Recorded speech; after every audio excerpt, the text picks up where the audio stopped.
Atos dos Apóstolos, capítulo 6, versos 2 ao 4, nos diz: Por isso os 12 reuniram todos os discípulos e disseram: Não é certo negligenciarmos o ministério da palavra de Deus a fim de servir às mesas. Irmãos, escolham entre vocês 7 homens de bom testemunho, cheios do Espírito e de sabedoria. Passaremos a eles essa tarefa e nos dedicaremos à oração e ao ministério da palavra.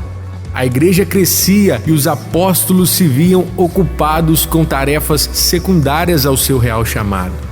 Os apóstolos não fugiram do servir. Eles estavam conscientes de que Jesus os chamou para servir, porém em outra área. Esses 12 apóstolos foram encarregados de ensinar a palavra e fazer discípulos de todas as nações, e foi exclusivamente para isso que Jesus os chamou. Servir às mesas é importante, mas o instrumento de Deus para o crescimento da igreja é a oração e a palavra. Igreja que não ora não tem poder. Igreja que não prega a palavra não tem discípulos de Cristo, mas de homens. E igreja que presta assistência social e não prega e nem ora não é igreja, é ONG.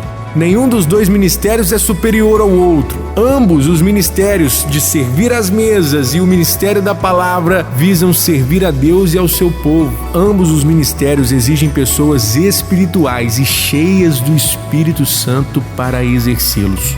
Não há aqui nenhuma sugestão de que os apóstolos vissem a obra social inferior ou não a considerassem dignas a eles. Era apenas uma questão de chamado. Eles precisavam se dedicar à oração, porque a oração é intimidade com aquele que os chamou, é relacionamento com quem os comissionou. Através da oração recebiam poder, autoridade, direção e intrepidez para transmitir a outros a mensagem de Cristo. Por isso eles não falavam de coisas naturais ou carnais, mas espirituais.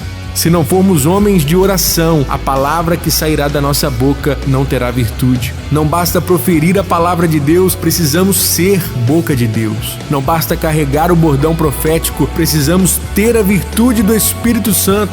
Se os apóstolos tivessem abandonado a oração e o ministério da palavra, a igreja teria perdido o seu foco e o seu poder. Aqueles homens fizeram grandes coisas naquele tempo, mudaram o mundo através da mensagem de Jesus Cristo que lhes foi confiada. Eles transmitiram as palavras de vida eterna e não negligenciaram o seu chamado. Se você foi chamado para o ministério da palavra, não secundarize o seu chamado. Vivemos para contar uma história que não é nossa, é dele.